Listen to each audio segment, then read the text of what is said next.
Tiffin টাইমে আমার বলছে যে তোর চিপটা আমাদের তুই পরে একটা কিনা খাইস। পরে আমি কোচিং টাইমে বেরিয়েছি, তারপরে আমি কোচিং টাইম বেরিয়ে তারপরে আমি চিপ আনতে গেছি।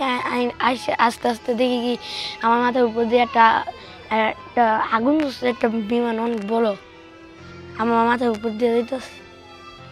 তারপর সামনে তাকে দেখি কি আমাদের বিল্ডিংটা আছে না, পুরোটা একদম আগুন দিয়ে বোঝা গেছে আমার বোনটার বাইরে।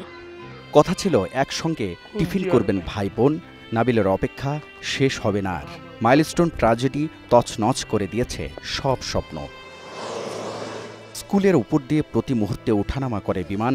এখন বিমান দেখলেই তাই আঁতকে ওঠেন মাইলস্টোন স্কুলের শিক্ষার্থী দিয়া। বিমান বিধ্বস্তের ঘটনায় অকালে হারিয়ে গেছে তার বন্ধু। আমি হয়ে তাকাই রয়েছি, কিছু বুঝার আগে দেখি যে ব্লাস্ট করলো অনেক জোরে, সবাই কানে, আমার এই কানটার মধ্যে বন্ধ হয়ে গেছিল অ্যান্ড সবাই দৌড়াদৌড়ি শুরু করছে তাপে। এরপরে কিছুক্ষণ সামনে যে আমি পড়ে গেছি, পড়ে যে পিছনে তাকাই আমি কান্না শুরু করছি, কারণ বাচ্চাদের আমি দেখতেছিলাম ভিতরে বাচ্চারা ছুটাছুটি করতেছে, চিল্লাচিল্লি করতেছে রেলিং ধরে। প্লেনের শব্দ আর সহ্য হয় না। ওই সেম ঘটনা আবার মনে পড়ে, আমার মনে হয় যে আবার এটাও ব্লাস্ট করলো। আমি ঘুমাইতে পারি না, তো আমি চোখ বন্ধ করার সাথে সাথে আমি দেখি যে এখনো ওই বিল্ডিংটা জ্বলতেছে। গত 21 জুলাই মাইলস্টোন স্কুলে আছড়ে পড়ে বিমান বাহিনীর একটি বিমান।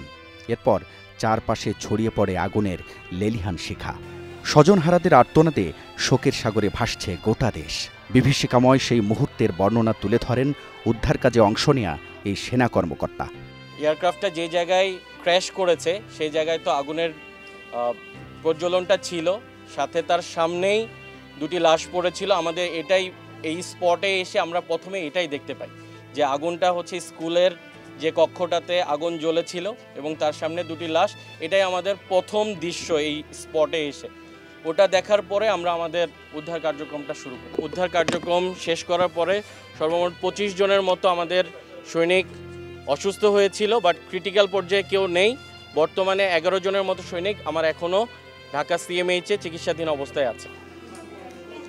মাইলস্টোনের যে বিমান বিধ্বস্তের যে ঘটনার চিত্র এখানে খুব সহজে অনুমান করা যায় যে বিমান এখানে বিধ্বস্ত হওয়ার পর আশপাশের যে কক্ষগুলো রয়েছে প্রত্যেকটি কক্ষ একেবারে আগুন লেগে ভয়াবহ আকারে দগ্ধ হয়েছেন। বলা হচ্ছে যে স্বাভাবিক যে আগুনের যে লেলিহান শিখা তার থেকে বিমানের যে জেট ফুয়েল, সেই জেট ফুয়েলের আগুনের বিভৎসতা আরও ভয়াবহ হয়ে থাকে। যথারীতি তেমনটি হয়েছিল এবং এই ক্লাসে যারা কোমলমতি শিক্ষার্থী ছিল তাদের যে বিভৎসতা, তাদের যে করুণ মৃত্যু, সেটি আবার নতুন করে হয়তোবা স্মরণ করিয়ে দিবে যে এ ধরনের ঘটনার পুনরাবৃত্তি যেন আর কখনো না ঘটে। বিধ্বস্ত ক্লাসরুমের সামনে ঝুলছে খালি দোলনা, আধা পোড়া অবস্থায় পড়ে আছে খেলার ফুটবল, কিন্তু নেই কোনো খেলোয়াড়। ফুলকলিরা আকাশের তারা হয়ে চলে গেছে অনন্ত লোকে। বিমানের ধাক্কায় ভেঙে দুমড়ে মুচড়ে যায় ভবনের সামনের জমাট। আগুনের লেলিহান শিখায় পুড়ে গেছে ভবনের সামনের গাছপালা, খসে পড়ছে ভবনের দেয়ালের উপরিভাগ। বিমান বিধ্বস্তের সময় ক্লাসে ঠিক কত শিক্ষার্থী ছিলেন তার সঠিক তথ্য পেতে কাজ করছে স্কুল কর্তৃপক্ষ।